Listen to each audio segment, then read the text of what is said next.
are you today? I am okay. I just arrived at 6 a.m. this morning. Then I had my visit just finished minutes ago, just now. So Welcome back to the Netherlands, thank Kit. you. We are happy that you're back here as well. Kit, how was your flight? Long. And especially with my winter clothes. So tulo ka buok. Ako tigbit-bit tanan. Okay lang. Maskulado man ta.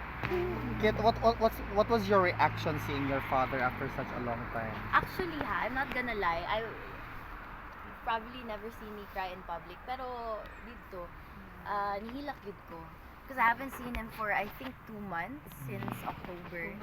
And then since, as you know already, I'm sick. I have the flu, cough and cold. So wala na ko nag-kiss sa iyang api. Well, maybe once. But dili ko sa iyang tiyan nag-snuggle because of course, no, our priority is his health.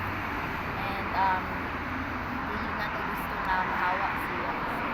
For you to share with us lang na what was his reaction seeing you?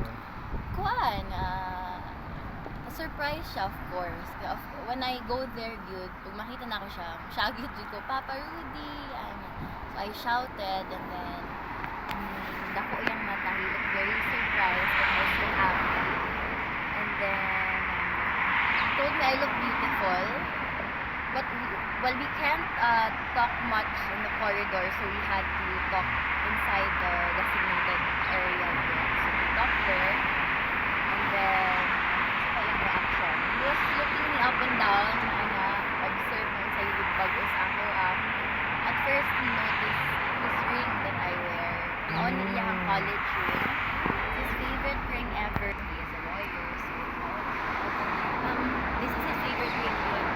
Then he noticed I was wearing it, so ang joke niya na, wapo kag sing-sing imo, na. Kato, we laughed, and his features on us, his children, he likes it that way. So ingon ko na, treatment lang man, keratin lang kami. Balik kami. So, mato, ayun, he looked very happy, very surprised, and also very, I really saw the look of longing in his eyes. And then, like I said again,